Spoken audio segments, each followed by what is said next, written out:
मुंशी जी को शॉप में आते ही गौतम सामने खड़ा दिखाई दिया। सभी बॉडीगार्ड्स ने पूरी शॉप को अब चारों तरफ से घेर लिया था। मुंशी जी के आते ही शॉप के अंदर लोगों की कानाफूसी शुरू हो गई। मगन, आप इस छोटी सी दुकान में क्या करें? मुंशी जी, इस इंसान को मेरी औकात देखनी। ये कहते ही गौतम सामने खड़ा सेल्समैन की आंखों में आंखें डालकर देखने लगा।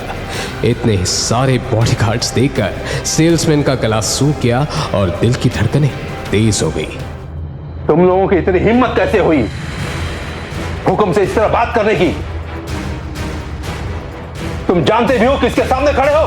सिर्फ एक मिनट लगेगा तुम्हारी ये पूरी दुकान और तुम्हें खरीदने में। मुंशी जी की तेज आवाज सुनते ही गार्ड घूर कर शॉप ओनर को देखने लगे। ओनर गौतम के रुतबे और ताकत को पहचान चुका था। गौतम भले ही दिखने में आम आदमी था, लेकिन उसकी असल हकीकत कुछ और थी। जाओ पैसे का बैग लेके आओ।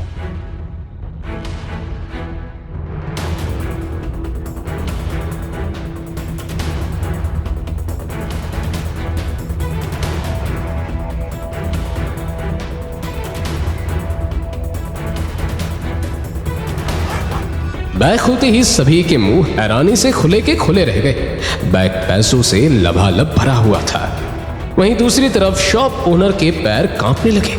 वो अगले ही पल गौतम के पैरों में गिर गया। हुकुम, मने माफ कर दो हुकुम, मारने से गलती हो गई, मने माफ कर दो।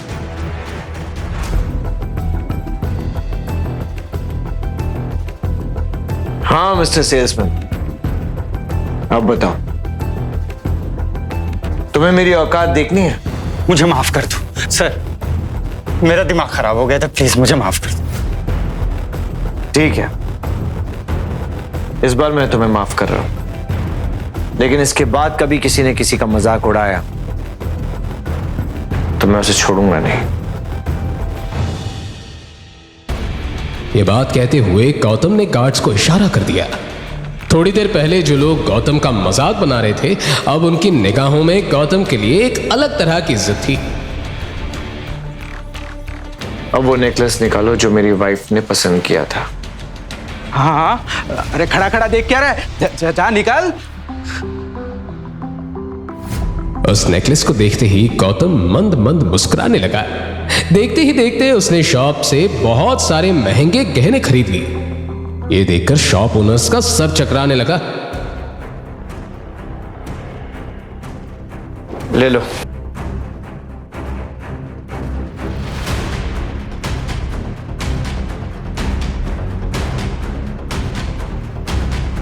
चलिए मुंशी जी।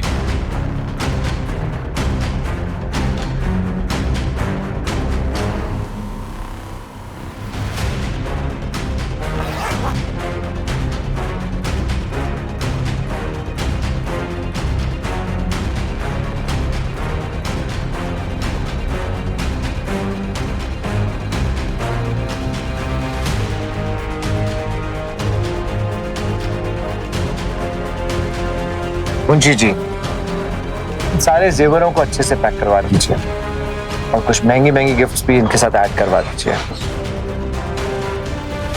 कल अवनी के कजिन की शादी है, मैं नहीं चाहता कि उसकी नजरें किसी के सामने पड़े, इसलिए सारी गिफ्ट्स उन्हें पहुंचा दी अवनी की तरफ से। और हाँ, इसमें एक नीले कलर का हार वो अलग से निकाल लीजिएगा। जी होगा। मैं उसे अवनी को अपने हाथों से गिफ्ट देना चाहता हूँ। जी हुकुम। छोटा मुंह बड़ी बात।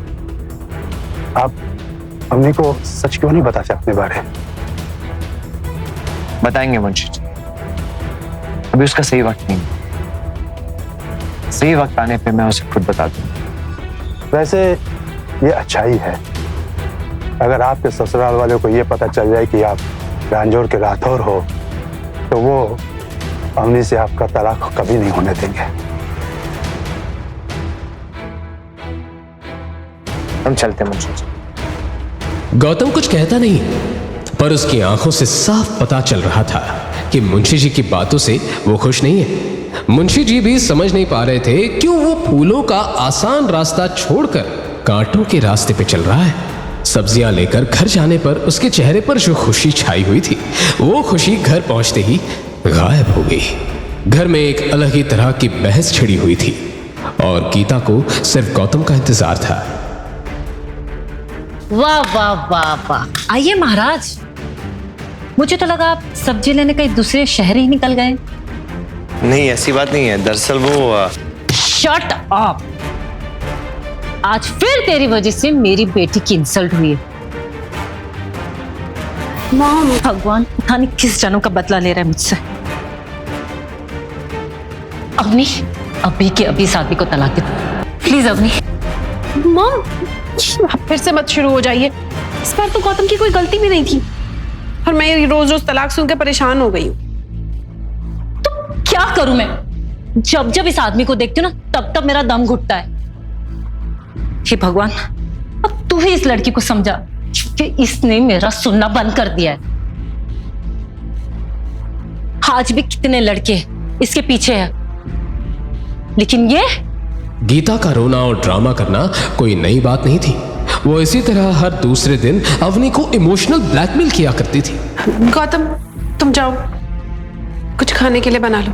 मॉम से मैं डील करती हूँ। और सुनो, कुछ अच्छा बनाना और सिंक में एक भी झूठा बर्तन नहीं चाहिए। जाओ। गौतम अगले ही पल किचन में चला गया, लेकिन गीता का गुस्सा अभी तक चढ़ा हुआ था, साथ ही उसकी आंखों में आंसू भी थे।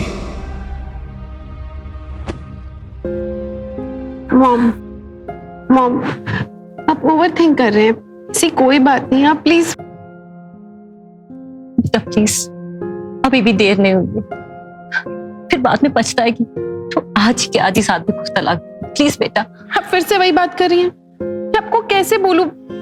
देखिए, आप मुझे कितना भी समझा लो, लेकिन मैं गौतम को कभी डिवोर्स नहीं दूंगी और ये फाइनल है। बेटा, आप प्लीज समझिए इस बात को। Avani, Avani,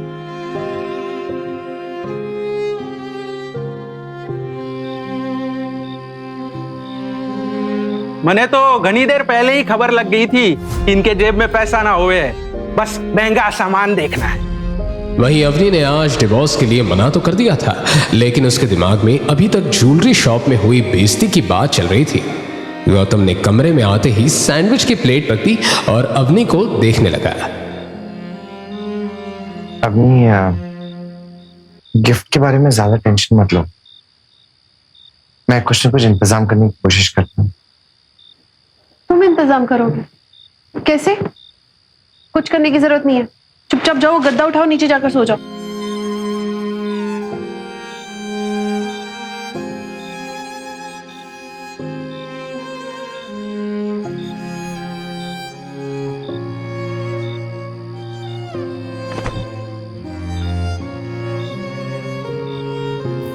good night.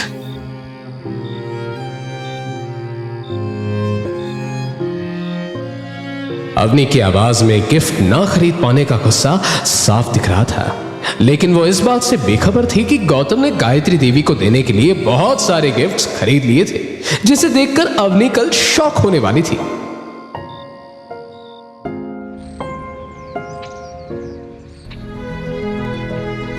अवनी ने एक शानदार ब्लू रंग की ड्रेस पहनी थी, जो उसकी सुंदरता पर चार चांद लगा रही थी।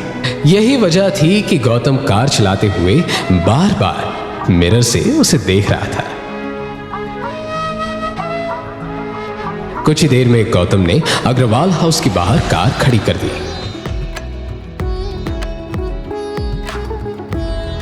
कई सारी महंगी गाड़ियां और घर में हुई सजावट को देखकर यह साफ पता चल रहा था कि आज पार्टी में अग्रवाल फैमिली के सभी लोग आए हुए थे।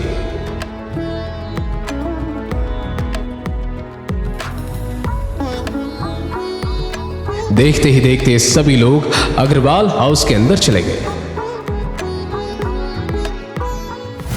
पार्टी में आते ही वहां मौजूद लोग उन्हें घूर कर देखने लगे। कुछ लोग गौतम को देखकर हंसी ठिठोली कर रहे थे, तो कुछ लोगों ने उसे देखते ही अपना मुंह घुमा लिया।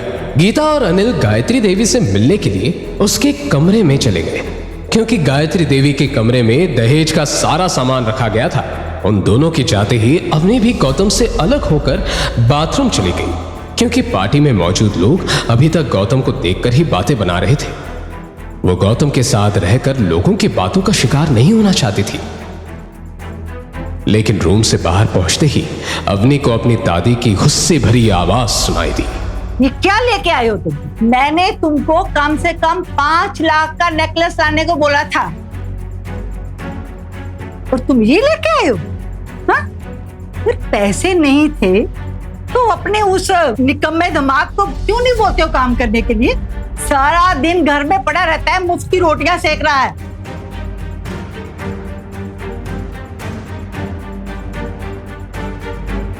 दादी साहब,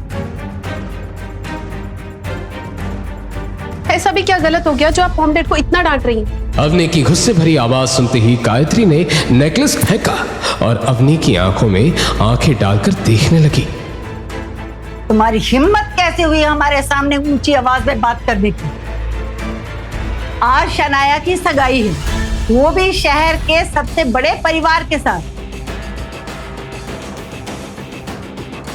वो मुझसे पूछेंगे कि तुम्हारे बेटे ने क्या गिफ्ट दिया है, तो मैं क्या बोलूंगी, क्या जवाब दूंगी? ये सड़ा सा गिफ्ट। ये बात सुनते ही अवनी कुछ कहने के लिए आगे बढ़ी, लेकिन तभी अनिल ने उसे इशारे से रोक दिया। अभी नहीं, क्योंकि वो गायत्री देवी का गुस्सा अच्छे से जानता था। दादी साहब, हम आपको खुश करने के लिए चाहे कुछ भी कर लें, लेकिन आपके ताने कभी खत्म नहीं होंगे। ये नेकलेस पूरे 60,000 का है और 60,000 हमारे लिए बहुत बड़ी रकम है, लेकिन आपको इससे कोई फर्क नहीं पड़ा। आपने इसे ऐसे ही उठाकर फेंक दिया। गायत्री देवी का चेहरा अब गुस्से में आग बबूला हो चुका था। तभी उसने पास में रखा चाय का कप उठाया और गुस्से में गर्मा गर्म चाय उसकी तरफ दे फेंकने के लिए हाथ बढ़ाया। अवनी ने तुरंत बचने के लिए अपना चेहरा घुमा लिया। चेहरा घुमाते ही उसे बहुत तेज कप के टूटने की आवाज सुनाई दी। अवनी ने जैसे ही देखा तो वो हैरान रह गई। सामने गौतम खड़ा था, जिसने गायत्री का हाथ झटक कर कप दीवार में दे मारा था। तुम ठीक तो हो? तुम्हें लगी तो नहीं? गायत्री देवी गौतम को गुस्से में देख रही थी, लेकिन इससे पहले कि वो गौतम को कुछ जवाब देती, उसे बाहर से तेज आवाज सुनाई दी। दादी साहब, करणवीर अंकल आ गए, जल्दी आइए। करणवीर का नाम सुनते ही गायत्री देवी के चेहरे से एक पल के लिए गुस्सा गायब हो गया, क्योंकि करणवीर ही उनकी नजर में उनका सबसे होनहार बेटा था।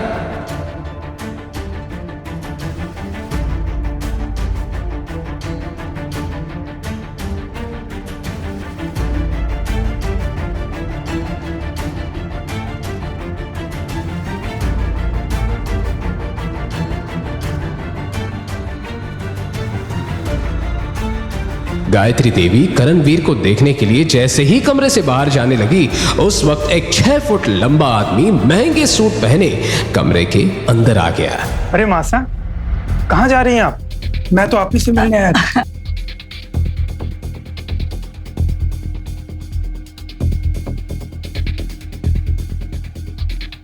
अच्छा, तो भाई साहब भी अपनी पूरी फैमिली के साथ आए हुए हैं। मुझे तो लगा था कि भाई साहब बड़ी पार्टियों में उठते बैठते नहीं है। क्यों भाई साहब? अरे पूछ मत बेटा, ये देख, सड़ा सा 50-60 हजार का नेकलेस लेके आया है। अपना नहीं तो कम से कम शनाया की इज्जत का ख्याल किया होता। कल वो पराए घर जा रही है, पता है मासा, वहां उसको इस बात के लिए कितने ताने सुनने को मिलेंगे। चाचा जी, आप ये सब इसलिए बोल पा रहे हैं ना क्योंकि आपके परिवार के पास बहुत सारा पैसा है और आप ये महंगी गाड़ी देना अफोर्ड कर सकते हैं। लेकिन आप भूलिए मत, ये सारा पैसा दादाजी का है, आपने कुछ नहीं कमाया। रही बात पापा की, तो दादी सा ने अग्रवाल हाउस से अलग करते टाइम पापा को तो जायदाद में से कुछ नहीं दिया था। आप ये बात अच्छी तरह से जानते हैं ना। क्या कहा तुमने? तुम्हारा क्या मतलब है कि मैंने अपनी जायदाद का पैसा दबा के रखा है और अपने बेटों में फर्क करती हूँ? हाँ दादी, आप अपने दोनों बेटों में फर्क करती हैं। अगर आपको मेरी बात पर शक है ना, तो आप खुद देख लीजिए। डैड के हिस्से की जायदाद का क्या हुआ? उस पर दूसरे लोग ऐश कर रहे हैं ना।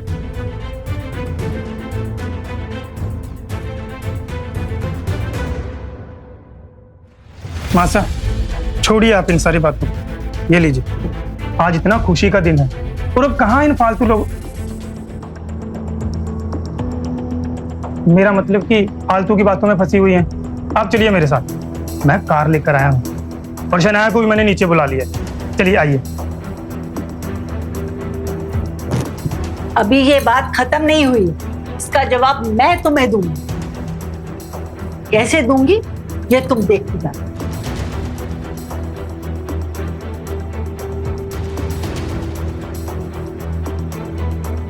चलिए मासा। आखिर क्या होगा गायत्री देवी का अगला कदम? क्या होगा जब मुंशी जी पार्टी में दस्तक देंगे? क्या होंगे इन सारे सवालों के जवाब? आगे की कहानी जानने के लिए देखिए अगला एपिसोड सिर्फ पॉकेट एफएम के यूट्यूब चैनल पर और रॉयल वारिस के सारे एपिसोड्स को सुनने के लिए डिस्क्रिप्शन में दी लिंक से डाउनलोड करें पॉकेट एफएम ऐप।